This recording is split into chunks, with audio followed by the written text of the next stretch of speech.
Hey, it's Anita, and this is Bitcoin and Co.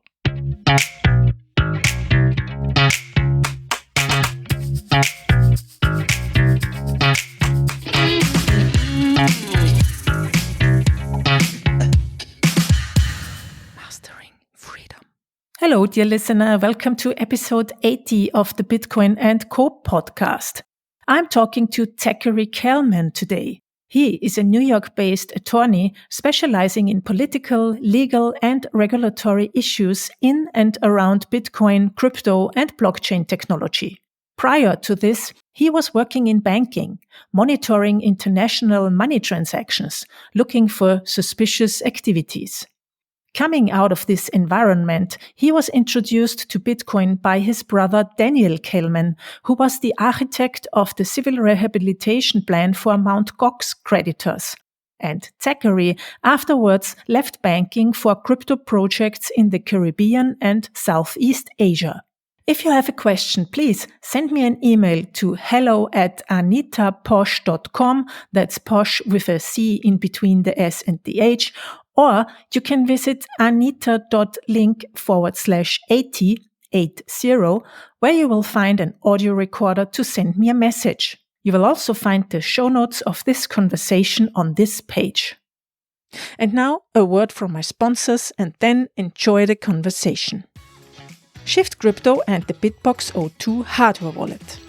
I did an interview with the inventor of the Bitbox and co-founder of Shift Crypto, Douglas Backum, recently. It's episode number 77. Tune in to hear about his intentions and the core values behind the production of the hardware wallet. To be financially independent, it's important to hold your own keys. Shift cares about making it easy for you to keep your Bitcoin safe. The Bitbox is Swiss-made and makes it simple to store and use your coins. I especially like that they have a Bitcoin-only edition too, and I can use the hardware wallet with my phone. Check out the Bitbox O2 at anita.link/Bitbox02. You will get a 10% discount if you use the code ANITA in the checkout. Local Bitcoins is one of the most trusted and the largest peer-to-peer Bitcoin trading platforms in the world. On Local Bitcoins, you can buy and sell your Bitcoin in an easy, fast and secure way, always protected by escrow. Local Bitcoins allows you to trade directly with people like you. And you can choose any currency you prefer and find a safe payment method to complete your trade. Local Bitcoins also offers a web wallet, so you can trade and deposit and send out your Bitcoin all in one account. Go to www.localbitcoins.com to buy and sell Bitcoin. Not your keys, not your coins is one of the basic rules in Bitcoin. Therefore, I definitely recommend using a hardware wallet to store your Bitcoin.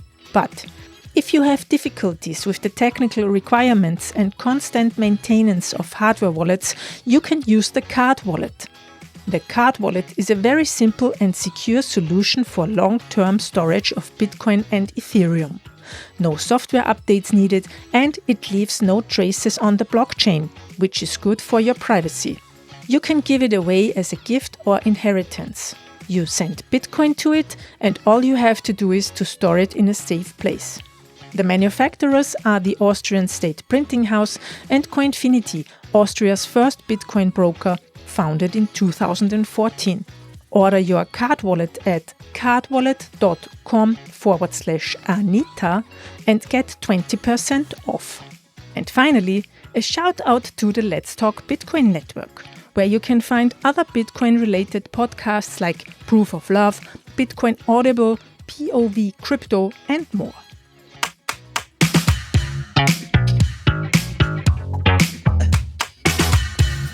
Hello, Zachary. Thanks for taking the time to do this interview with me. Thank you, Anita. It's a pleasure to be here. Thanks. Please introduce yourself to our listeners. That's what we always do first. What's your current position? Where are you located? If you want to tell us that. What's the main focus of your work? Well, my name's Zachary Kelman. I'm a managing partner at Kelman PLLC. You can find us at kelman.law.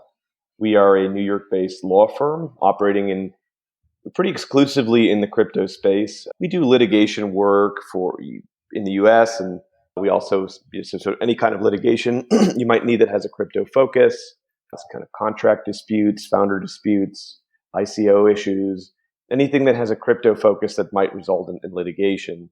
But that's not where I started in the space. I've been in the space pretty early on, starting off more as an investor and working in compliance and working with various projects internationally. So I've been in the space since pretty early on. And my partner, my brother Daniel Kelman, has also been in the space from the early days. He's pretty well known for the whole Mt. Gox rehabilitation claim situation. And yeah, we've just been focused on trying to help crypto projects with their legal litigation issues. We also do a bit in terms of regulatory advising with getting licenses and compliance programs, international structuring, things like that. Okay, great. Then you're the perfect partner to talk with me about international crypto regulation. Because I usually find this very dry. I'm really not the type of person who would want to be a lawyer. But to see how these regulations play out in the global power system, I think is very interesting. And I also want to dive with you into the question of if Bitcoin and cryptocurrencies could disrupt this system that we have at the moment and this power hegemony that's basically in the US at the moment. That's great. Well, yeah, and I think you're right. It seems dry at first glance, but I actually find that this subject is pretty interesting to most people. It's kind of opening up a Pandora's box to a extremely important part of global politics and international affairs and global economics that I think people don't. It's not commonly discussed or commonly understood. So, and crypto, Bitcoin in particular, kind of opens that up in a way that it wasn't quite as transparent before it existed. Yeah, exactly. Tell us, how did you find out about Bitcoin in the first place? When did you hear about it? So I was working in banking in New York around 2011, 2012, 2013. My background is doing compliance, as I've mentioned, in New York-based banks. I worked with Credit Suisse and Morgan Stanley. And most of what I did, I worked most of the different roles that you'd have in a compliance office. So there's this transaction monitoring role where you're looking at transactions for suspicious activity and detecting them and dealing with kind of actioning those items up the chain, as well as enhanced due diligence where you're looking at the clients very in depth, doing extra research on them. And most of this occurred in correspondent banking, which is a fancy word, but all of those wire transfers and money that is sent around internationally through banks is done through this kind of this system, which is mostly centered around New York City. You have about 12, 13 banks that have what's called dollar clearing, meaning they're authorized by the US to be able to clear US dollars and transfer them. And so all of the banks in the world kind of center around that. So let's say you're sending money from Mexico to Spain. You might have a direct banking relationship, but if you're transferring through US dollars, chances are you're sending it from the small bank in Mexico to a larger one, then to the US. In a New York-based bank, it's dollar cleared and then goes through another chain to Spain or somewhere like that. So I was looking at those wires and kind of analyzing that world. And around this time, my brother got into Bitcoin actually, and he started telling me about it. And I don't want to say I was FOMOing, but I kind of was a bit skeptical. I love the technology and I believed in it almost immediately. But my first thought was they're gonna make this illegal. There's no way this will be able to continue, because I kind of understood immediately the threat that it posed to the system. So I was skeptical at first, but at some point I started to get dabbling into it. And yeah, I mean, it just I ended up never looking back. Eventually left and went and worked for a project in the Caribbean and worked there for a year, helping them work with the government to become able to offer crypto services in that country. And then worked for a similar country in Southeast Asia there as well. And had a pretty international footprint prior to focusing primarily on this U.S. litigation firm. Mm-hmm. And what's so interesting for you? What's the most interesting characteristic or property of Bitcoin in your eyes?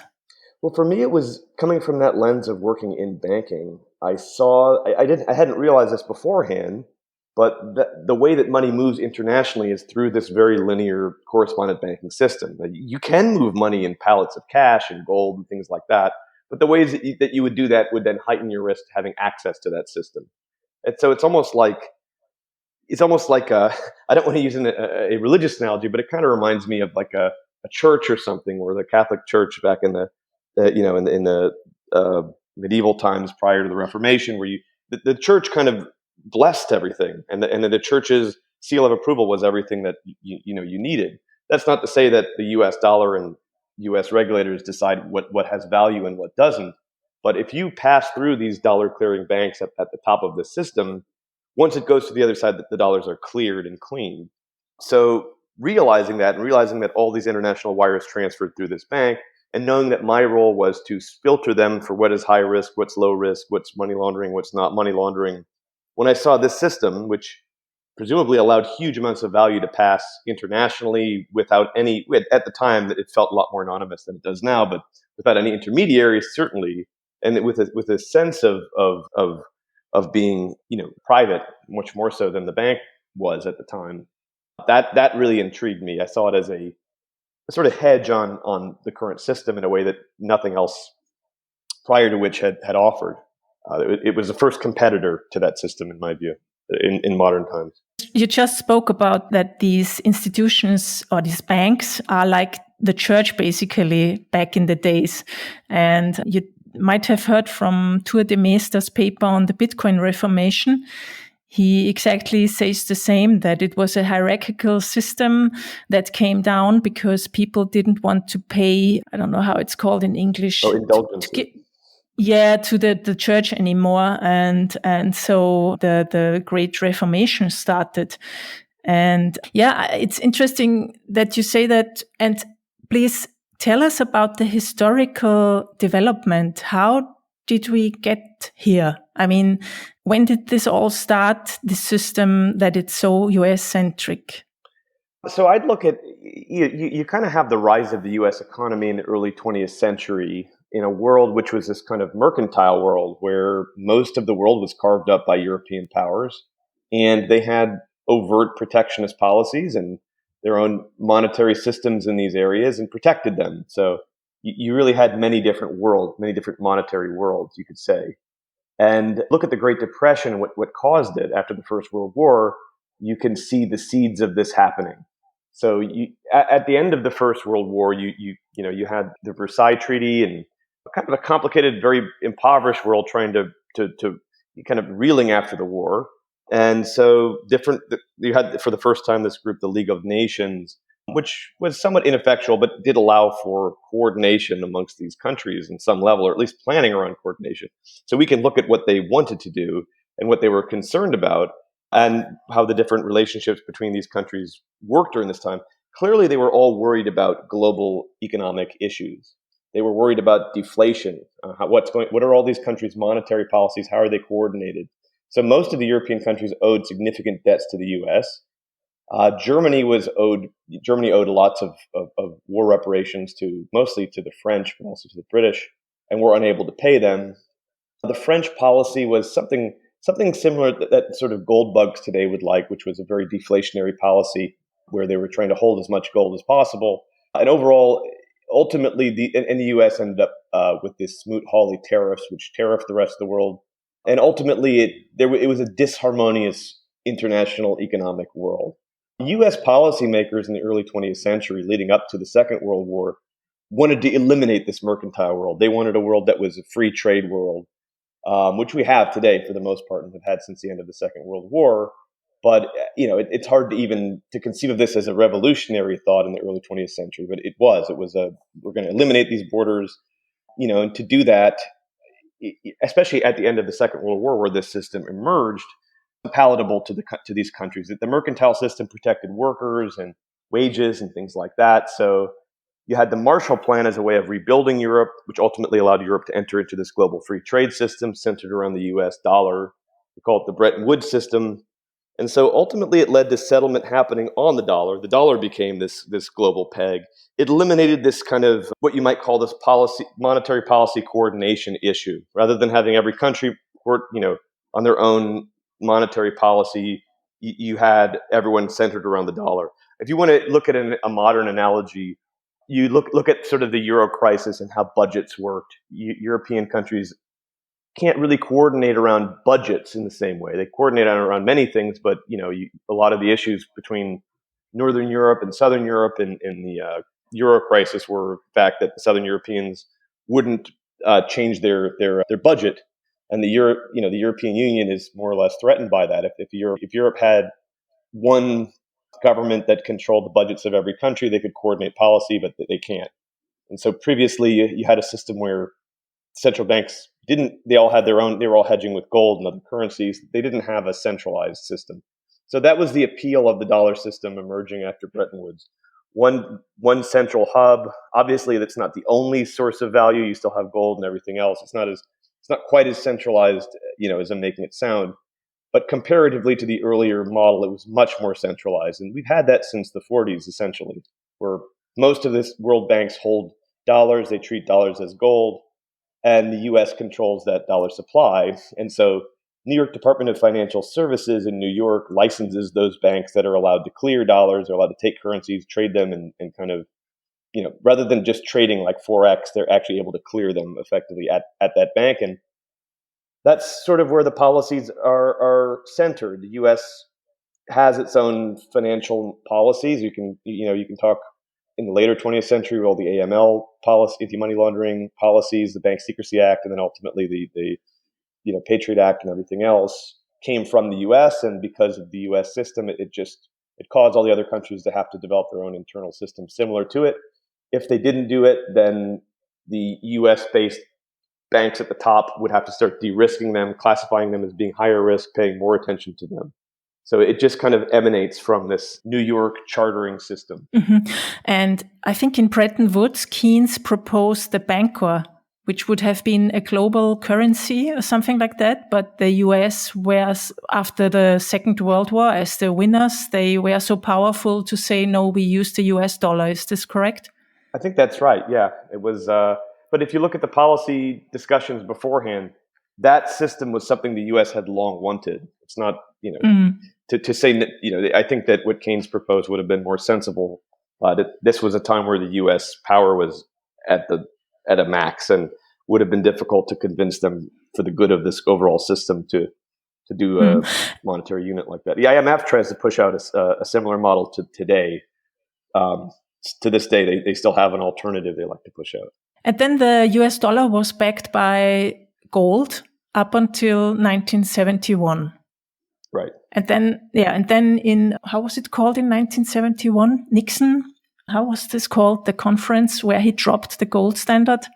I don't remember the name of the conference. Me too. So, but anyhow, what the fuck happened in 1971? There's the website is without this swearing word. There's a website about that, because you can see on the charts since then the fiat money just went overboard in a way. Yeah, I just think it's obvious that gold-backed dollar was not long for this world. I mean, if you think about how long did that last, 20 to 25 years? And if you look at previous fiat systems, they last about that, maybe 25, 30 years.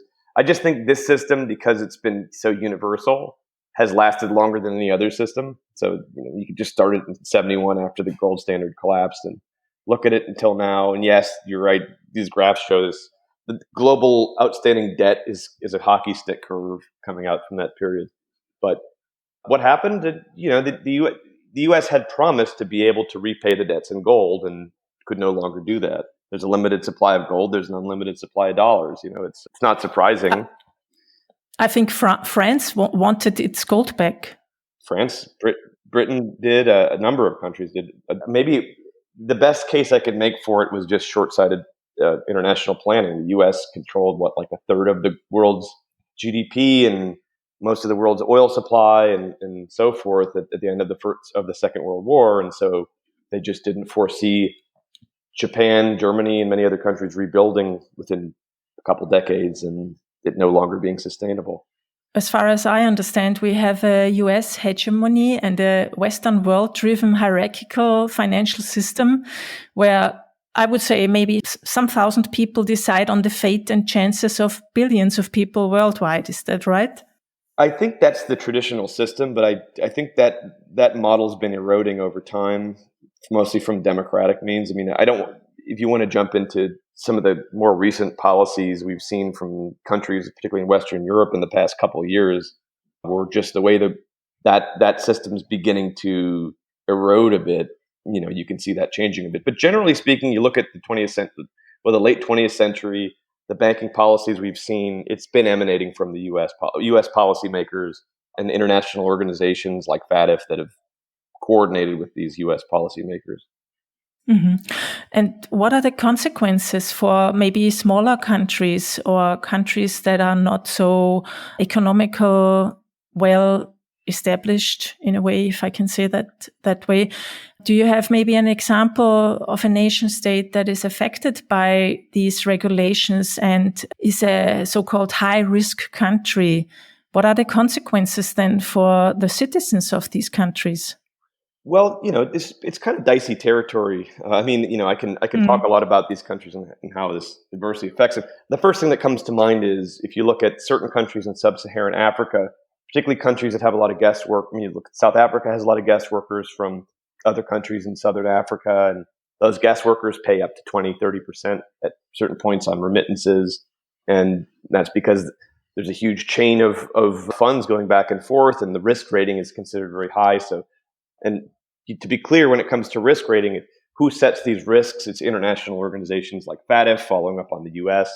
There isn't an objective measurement. There aren't academics and scientists and people measuring exact risk. It is inherently political, and again, I don't say it's without merit. It's not 100% political to the point where there aren't higher money laundering risks, and it's not measuring it at all, but it's certainly not measuring it on a one-to-one basis.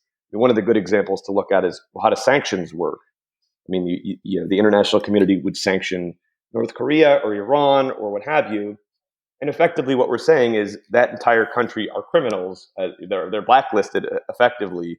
Now, we're not literally calling them criminals, but we're saying we're treating them in the same way that you'd treat a known criminal money launderer who's been proven to be a money launderer in another country. Or if you look at more individual sanctions, when the U.S. is upset with another country and decides we're going to sanction Russian oligarchs or someone like that, Russian oligarchs that are money laundering are already sort of, I don't want to say sanctioned, but their funds are meant to be investigated, and they're meant not to be customers of most international banks, and their activities are considered money laundering if they have criminal background and you can show their source of funds is illegitimate, which in many cases it is. But when you formally sanction and say these are the bad guys, you can't do business with them, it's the international community deciding that, and that's not the bulk of where this kind of unfairness in the system comes from. I'm just highlighting that as a way of saying it's kind of irrefutable that not everyone in Iran is a criminal and should be treated. And again, there are geopolitical reasons I won't get into as to why Iran is sanctioned. But the point is that it shows that the system does have an inherent political element to it. And I wouldn't say that's the case in the developing world. It's more that you have a much more thorough. Banks in New York have a much more thorough understanding of their other banks. These banks are wealthy and powerful institutions. The U.S. passes a number of policies. You can look at Patriot Act, for example, which requires banks to not only record information, not only track all the movement of funds, but also to do some level of transaction monitoring and investigating and reporting. So the U.S. required that of its banks. And then it began in the correspondent banking system looking at their correspondent banks. So like the next step in the chain. So maybe rather than New York-based banks or major European and Japanese banks that have New York clearinghouses, they'd then look at the second chain. So like, third tier banks in Germany or large Italian banks or Spanish banks or, some larger banks in Eastern Europe. They would then be told, look, you need to implement anti-money laundering policies. FATF would agree on that. FATF is made up of all these member states. The nation states would then pass their own laws and start developing it. And it kind of goes down the chain. And so smaller banks in places like sub-Saharan Africa aren't seen as being able to do this. And also you have to, in order to gauge the money laundering risk, you have to be able to look at a lot of information about people. You have to have kind of complex databases. I don't know if you're familiar with the Aadhaar system in India, but this is India's attempt to get everybody in that country on some sort of registered ID and name and identity, and that's sort of a way of trying to catch up for India's banks in this system. So again, it's not an objectively unreasonable system, but the way it plays out is grossly unfair to the developing world. Do you see any chances that Bitcoin and other open cryptocurrencies can, like, say, better the system for everybody, like make it a fairer one in a way? Yeah, I think so. I think Bitcoin and other cryptocurrencies are really apps that use blockchains as a way of transferring value, maybe stable coins. We'll see how it works in the next decade or so. But yeah, they're a counterweight to this, because what you have is you have this system emanating out of New York, and it's missing a lot of the world for the reasons I laid out, because these other places can't develop the types of transaction monitoring systems that these originally New York, US based policies, and then Europe and elsewhere require them to be able to do, to be able to vet their clients, vet their transactions, gauge risk, hire people to look at these risks. So yeah, I think that they will. I would note too, to the earlier point, if you noticed earlier this week, the information that came out about all this money laundering and going on in the US through these banks. And again, this is coming because these banks are reporting this information to the Treasury, and that's the part that was leaked, was from the Treasury, these banks saying, hey, we found this stuff, take a look. What it shows you is that a huge amount of the money laundering is happening in the developing world. And so groups that list what are high risk and what are low risk, like FATF makes a list of who's high risk, who's low risk, who's on the blacklist and things like that. These things don't have any formal mechanisms. It's not like FATF can sanction or harm countries, but the banks look at this. So when these correspondent banks are figuring out, do we want to, quote unquote, de-risk this lower bank, cut them off from being able to have access to this system, that FATF list is very influential. And it's not totally transparent. It's somewhat political. FATF is kind of deciding this. And again, that isn't to say that there's no validity to it at all, and they're just, pulling countries' names out of a hat or going after the ones they don't like.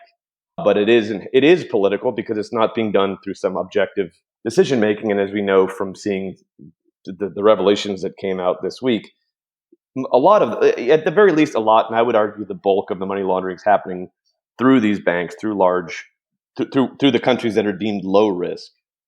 So yeah, it's inherently political. Do you see ways to regulate these kinds of things and find money launderers and people who do illicit activities? I mean, it's also a question: in one country an activity is illicit or illegal, in another one not. But what's your idea or your take on that? How should we regulate this, or should we not regulate it in a way? Because that costs a lot of money also. Yeah, I'd say, look, there's clearly a trade-off. I mean, a lot of what gets stopped is illegal activity. I mean, if you speak to people that work for FATF, I'll tell you right now, if anyone from those organizations is listening to this, what they're thinking right now is, well, there's human trafficking, there's all these horrible things, we're preventing that, and they are, and it's you kind of have to figure out where you sit politically. There's trade-offs, right? It's not so transparent. Either you have this system as you have it now, and the people in these organizations would argue we should keep it and perfect it and try to make it better and fine-tune it. But I don't think that you'll ever not have the trade-off of harming financial inclusion and also having these controls and rules. And I don't trust that these international organizations are totally apolitical. I think most of the people working for them believe that they're apolitical or well-intentioned. And I'm not saying that they're not. I just think that this system itself prevents people from having the financial inclusion. I think we benefit overall from the financial inclusion. I don't know. My personal view is that protecting journalism and transparency and figuring out what's going on in the world and exposing it is a better approach. A lot of what goes on is what I think some of the best things that these banks do is they go after dictatorships and corruption in countries. And, to some extent, if you can prove that this country is corrupt and it comes out publicly, and again, it's a bit subjective. Sometimes there's corruption that's protected and sometimes there's corruption that's exposed. But to the extent that happens, these banks are doing a good job of preventing that. But yeah, to put it succinctly, it's a trade-off. Either you have the freedom to do this and it's not being monitored and prevented, and there aren't people deciding what is the bad money and what is the good money. What are you allowed to use banking for and what are you not? And there's no gatekeeping. You have much more freedom of transactions, and to the extent you have that, you have less of it. But then you also have less crime, international crime. I don't think banks and the banking system should be as involved in international policing. So I don't agree with it to that extent. And I think more importantly, Bitcoin and cryptocurrencies and other alternative means of settlement and payment are a stopgap. To me, they're a counterweight that will exist as a way of preventing the system from moving too far. So I don't think the system's going to collapse or go away. We'll just have a multi-tiered system, and this system will have to compete with something rather than be a kind of monolith. Yeah, but don't you think that the regulations that many nation states are working on will also crack down on Bitcoin transactions the same way as on, say, traditional financial transactions? Well, if you think about it, most of what it depends on the country, right? So if you're talking about Venezuela or Iran or, Russia and some of the countries that are passing laws that are literally cracking down on it, then yes, that's heinous, right? So, Iran's not allowing people to transact, but having them do mining, or Venezuela requiring them to mine, but you have to be sanctioned by the government, things like that. Yes, those are examples of that. But for the most part, what you're seeing they're trying to map out the blockchain, show who's transacting on it, require what FATF calls VASPs to show who's using their platform, and then they're enforcing the laws that they already have on the books. They're not necessarily coming up with new laws, but more so allowing them to force these companies involved in the crypto space to disclose who's using it, and then force them to do the same kind of anti-money laundering techniques banks do.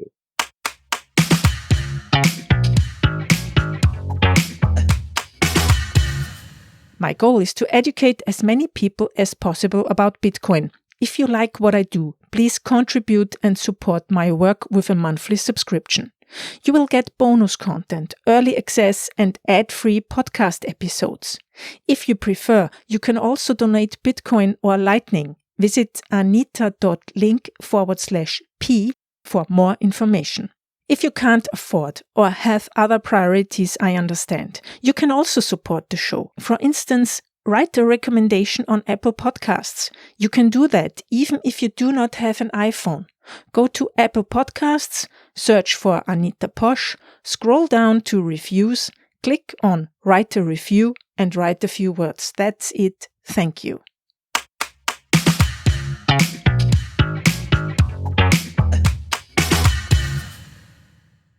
Just today, I read that Russia's finance ministry wants crypto users to have to report their digital wallet addresses, transaction history, and balance.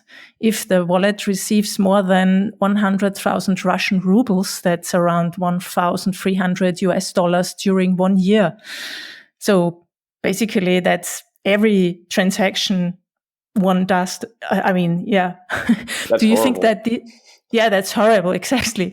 Do you think that these kind of measures are also possible in other countries, or will the, say, Western world be more easy on that?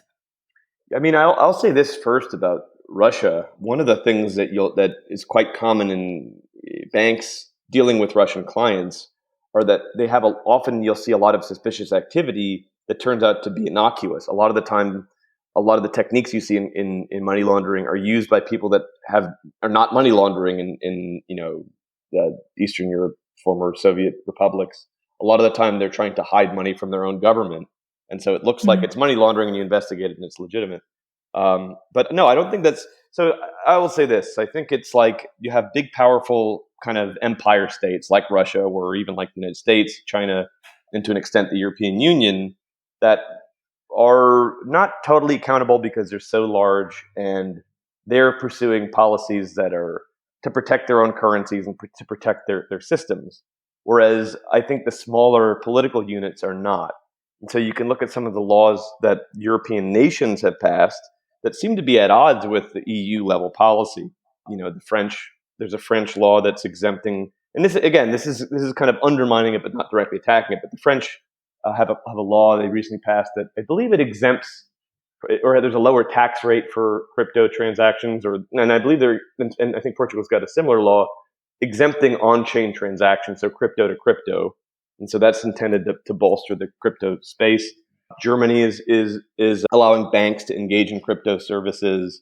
Now, these are things that if on an EU level you're looking to undermine the rise of cryptocurrencies and protect this kind of financial system and pursue these anti-money laundering goals that you hear a lot of these high level discussions at EU level, and obviously the United States, FATF and other NGOs talk about, it undermines them, right? So I think that it's complex because on an individual nation state level, strategically, and the world's becoming increasingly kind of bifurcated, but balkanized, I guess you could say, on this level. The NGOs are kind of waning.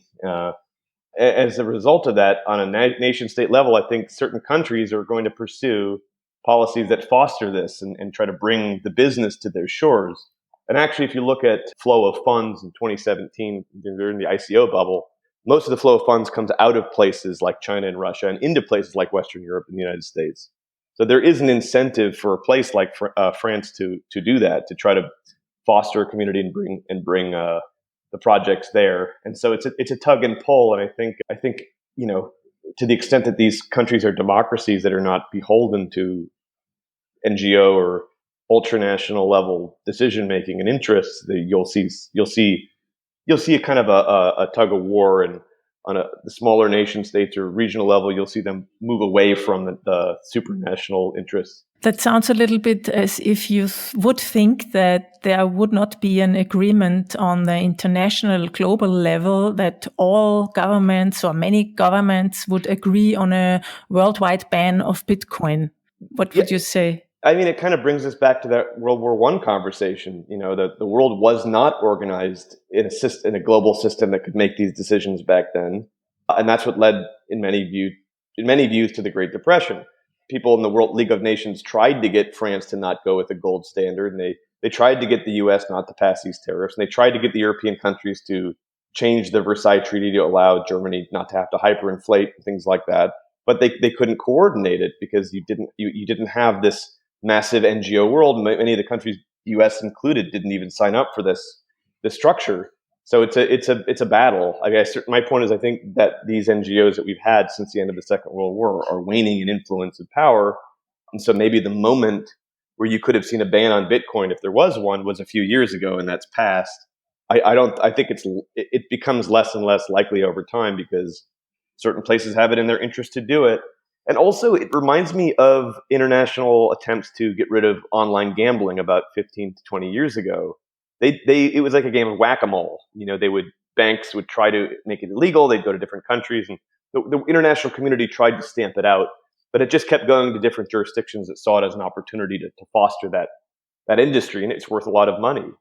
And so we still have a Westphalian system. We still have nation states in the world, and we have NGOs applying pressure, but they don't have direct control over these countries. And again, I remind it for European listeners, it's a bit like the European Union. The European Union has a lot of control. It doesn't have budgetary control. It doesn't control the voters. It can't force austerity on countries. And similarly, NGOs and international groups that want to set these agendas, they can't go into small developing countries or offshore jurisdictions and force them to follow the rules they want them to. Their major mechanism of control is through the banking system. U.S. will pass banking regulations. They'll start de-risking and charging more money and punishing banks that don't follow similar regulations all the way down the chain. But that's not, especially with Bitcoin as a hedge against that. Yeah, it's not direct control in the same way that a country can just pass its law and say you have to do this. And the extent to which countries don't allow or don't go along with this path, it makes it very risky for the countries that want to pursue it. So I could see an attempt down the line to do something like that. I just don't think it would work, and I think it'd be too little too late. You just were talking about online gambling like 15, 20 years ago. As I read today that Iran is also going to mine Bitcoin with their own power stations, and Venezuela also, the government wants to mine by themselves. Also, China is a country where many miners are. It reminds me also a little bit about criminals use Bitcoin, because now everybody is using Bitcoin in a way. Maybe other nation states start to mine Bitcoin too. Totally. I mean, you can even look at it as a microcosm in the U.S. I'm sure that the Fed and banks and Treasury we've heard Steve Mnuchin, the Treasury Secretary, talk about this. They don't like Bitcoin. Donald Trump's tweeted about it. We've had congressmen come out and say Bitcoin's a threat to the dollar straight up. Congressman Henry Waxman said that a year or two ago. But so they can pass policies, they can encourage banks, which are now very tightly regulated by the Fed ever since the laws, the Dodd-Frank laws after the financial crisis. They're all regulated directly in very close contact with the Fed in a way that they weren't beforehand. The hedge fund community's not. Home offices are not. So individual people looking at this system and starting to worry about it are hedging against it. And so it's not really possible to stop it because there just isn't that level of control. The amount of power and control that the system has always been illusory, and most of its power comes from the collective belief in that power. But it's never really been that. The world's always been much more decentralized than that. So, if you time scale it and you look at it over a long period of time, it's inevitable that it'll spread out and that more people will be incentivized to hold Bitcoin. And on an international level, it gets more complicated. So countries like China and Venezuela and Iran, I think I mentioned this in that article at Cointelegraph around the end of the year. And basically, the way I look at it is they have it's like a moon landing thing. In the short term, adopting crypto-friendly policies for these countries is bad because it erodes their own currency base and allows people, it harms their ability to have monetary control, trying to keep their economy, keep their money in their own economy. Their biggest threats are the dollar itself. They're kind of outside the system a bit, trying to maintain their own currency or currencies in the case of China. So for them, Bitcoin allows people to move money in and out in a way that they don't totally control, which is why you see policies like Russia saying, oh, no, we're going to track it all, or Venezuela and what have you. But in the long term, it's like a moon landing. It's a big, the Manhattan Project or some big project that if they can actually use Bitcoin or accelerate this process to the point where it knocks the dollar off of its position as a global reserve currency, then it was worth it, right? So they want to, on some level, it's in their interest to topple the system. So they'd like to do that, but to do it harms a lot of their nearer term goals and their own monetary stability. So it's a tough system for them, which explains the policies you mentioned. That's why Russia wants to make sure that they know everyone's wallet addresses and know what's going on, and if they catch someone with Bitcoin that didn't register it, they can throw them in jail as a way of kind of preventing people from not having to use rubles and trade with rubles and keep that system afloat. But also they want to foster it, and these countries want to foster mining because it's bad for the US dollar hegemony. The article you were referencing is Insiders, Outsiders and Experimenters in Crypto Regulation. I will put the link to it in the show notes. It's a 3-part series of articles, and it's very interesting. Zachary, we were talking a lot of these regulations and stuff, and you were also working in the center and allowing transactions or controlling them. How do you protect your personal privacy while using Bitcoin? I think that there's a lot of good projects you can use. Well, first of all, obviously, don't hold money on exchanges. Use hardware wallets to the best extent that you can. You have to have key maintenance. I recommend Casa. I don't have any secret sauce for that. I kind of just follow the standard advice from best practices. We do custody for third parties as well, and kind of escrowing and things like that. So you have to be pretty careful. Oh, you do that with your company? That's right. Oh, didn't know that. I thought you only do consulting and stuff. Litigation, consulting, things like that. But yes, if people need to do, we do our own vetting and things like that, but we can also do escrowing. Mostly a service. It's mostly a service we do for clients that need it, and that we're already working with, as opposed to, like a standalone service. But interesting. I wanted to ask you also a general question about lawyers. Do you see a difference between the, let's say, a little bit older generation of lawyers and young ones in terms of their position to cryptocurrencies? Yeah, it's kind of a funny question because the way I look at it is most of the best law is one of those skills that you get better at as you get older. So most of the best lawyers are a little bit older. And so if you want a lawyer that understands crypto, it's hard to learn about crypto if you're in your 40s. It's not intuitive.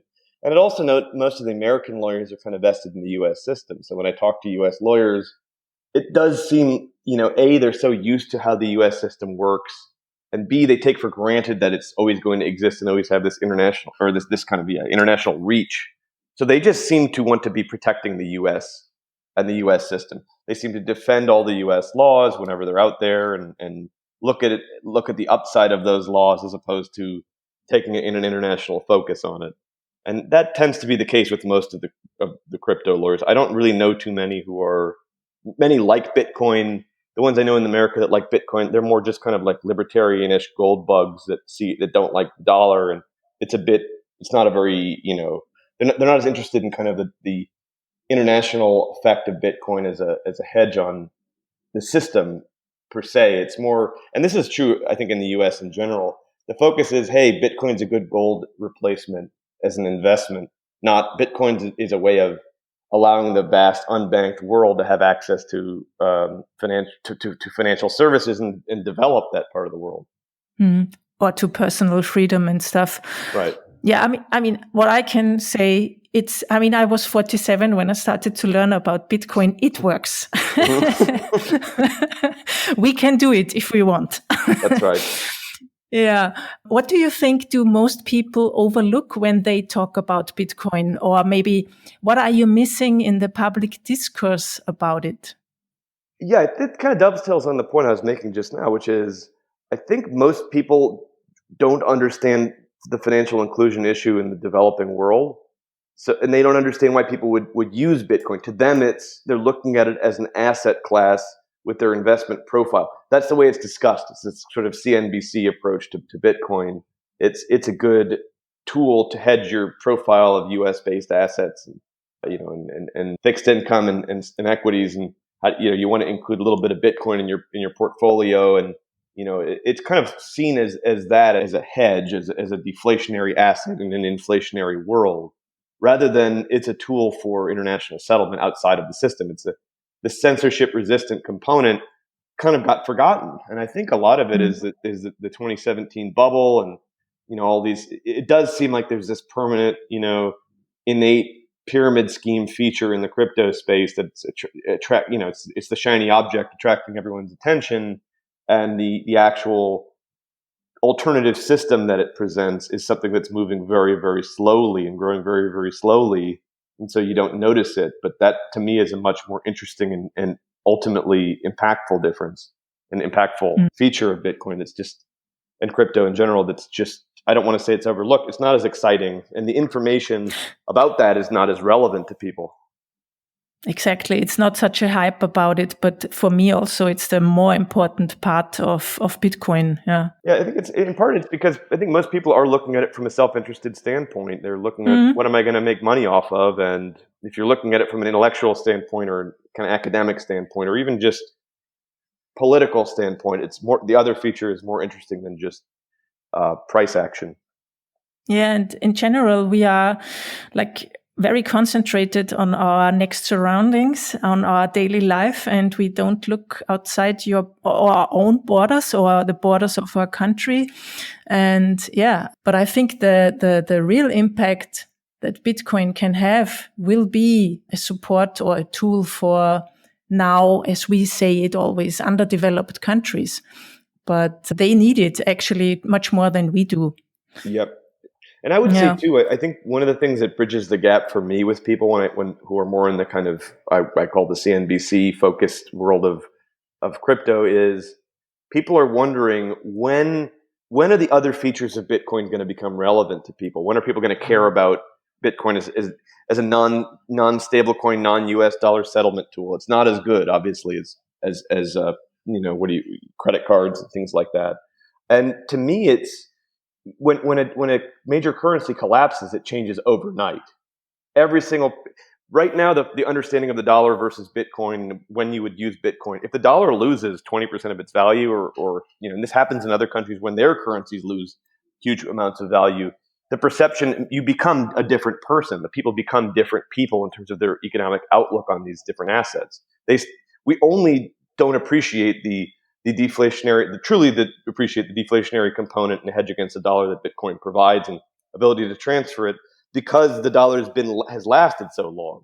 If that changes just briefly, for a period, we look at it radically differently. We look at it as all the other features of censorship resistance and freedom component of it become a lot more attractive.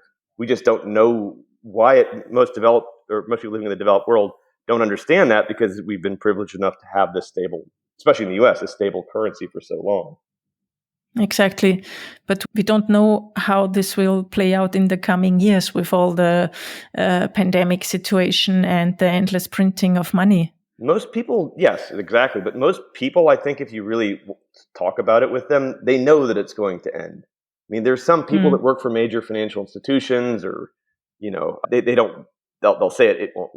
Most of the time, if you really discuss this with people that are really believe that, they'll eventually cave to the point where, hey, yes, maybe, but we're decades away, or what's the replacement, or those kinds of arguments. But just look at the U.S. political situation. I mean, the U.S. didn't have a significant national debt, or most of the developed countries didn't 20, 30 years ago. Now they all have debts that are well in excess of their GDPs, their central banks, inflate or discount window, or the rate at which they lend at is becoming zero or negative. These are all new things that didn't happen before. So how do you're going to just look at the U.S. as an example? Does anyone really think that the U.S. Congress is going to come together and pass laws and pay down the debt, and that it's just not going to happen? So that alone is one issue. Maybe the U.S. craters and the dollar remains, but you look at Fed policy. That's kind of headed in a direction that increasingly feels like it's a point of no return. So I don't think it's if, but when. And I think most people know that at this point. Maybe they didn't know that 20 years ago. Maybe they didn't even know it after the financial crisis. But I think at this point, most people kind of intuit that it's a matter of when and not if. Mm-hmm. Yeah. And I think financial basic education would be so important, because most people do not know where money comes from. And just some days ago, I had some friends here at my place, and we were talking about Bitcoin. And I asked them, what is money? And one of them said, it's backed by gold. And I said, no, it's not. It's really, everybody believes this because we don't learn about it. And I think that's the main, could be a main focus of educational work in a way. Well, I'll be honest with you. I think it's one of those things where, children in the developed world don't, or let's say just look at any country where you have some place where everyone has a lot of money, and then you have some place where it's high crime. The people living in the high crime area tend to develop higher social IQs and have what's called street smarts. It's not because their parents teach them to have street smarts. I mean, to some extent they do. It's because the reality of not having that and the consequences of not having that is very apparent to them. They get hit by the pain of not having that awareness over and over again. So I think the only thing that's going to change this is the school of hard knocks, and that is the actual consequences of the policy over a long period of time. So once the market changes, once whether it's the dollar or some of these other currencies, but most likely the dollar kind of actually has an actual crash, a serious crash, it'll just be a sudden realization for everybody. It'll be a very quick, change of opinion, I think. Yeah, right. Yeah. But I guess it would be great if some of the people would be prepared. That's true. Yeah. Yeah. Right. Well, what can you do? Some people are, hopefully the people listening are. I mean, that's what's great about these podcasts. Yeah. We're coming to an end now. I have one last question, actually. I stole this one from Tim Ferriss. I'm saying it every time. It's if I were to buy you an ad on all social media platforms, and you could decide the text, the short message that we are pushing out into the world, what would it say? What would you like people to know? That's a tough one. I'm going to give you kind of a boring answer. It's going to be kind of lame, but yeah, I don't think I'd even say anything about Bitcoin or crypto or anything like that. I think, that I'd say something simple like, life is short. and be kind to people while you still can, while you're still alive. Yeah, it's true. And thank you for that reminder. Yeah. It's easy to forget, but it's really important. I don't know why I'm bringing this up, but I was driving and I just saw an old woman walking across the highway with a little, one of those what do they call it? The walkers in front of her. Mm-hmm. And it just struck me how fragile life is. And we're all thinking about politics and Bitcoin and crypto and everything else. But yeah, you can't forget how fragile it is and how short it is. And I know this has nothing to do with crypto, but yeah, that's why that's present of mind for me right now. Is, yeah, you have to be kind to the people around you, no matter what. That's true. I completely agree with you. Thanks for that. So, Zachary, where can people find you and follow your work? Okay, well, you can come to the website. It's www.kelman.law. On Twitter at @zkelman, Kelman. I'm on Cointelegraph. I do articles periodically, so you just Google Zachary Kelman. That's probably the first thing that comes up. And yeah, that's pretty much it. And you can reach me on the website if you just go to kelman.law, send me an email. It's info@kelman.law, but yeah, just www.kelman.law. Great. I will put that all into the show notes. Thank you very much for your time and this interview. It was great. Very great insights into the world of regulations. Thank you, Anita. And have a nice day. Thank you. You too.